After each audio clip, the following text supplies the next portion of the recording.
اور جب ہمارا ارادہ کسی بستی کے ہلاک کرنے کا ہوا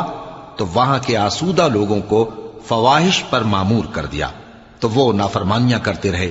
پھر اس پر عذاب کا حکم ثابت ہو گیا اور ہم نے اسے ہلاک کر ڈالا۔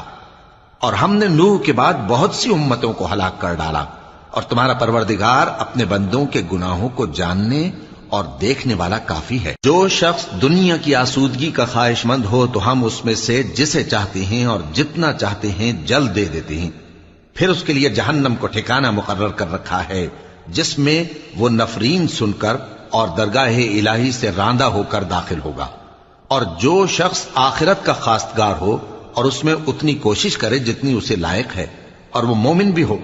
تو ایسے ہی لوگوں کی کوشش ٹھکانے لگتی ہے۔ ہم ان کو اور ان کو سب کو تمہارے پروردگار کی بخشش سے مدد دیتی ہیں، اور تمہارے پروردگار کی بخشش کسی سے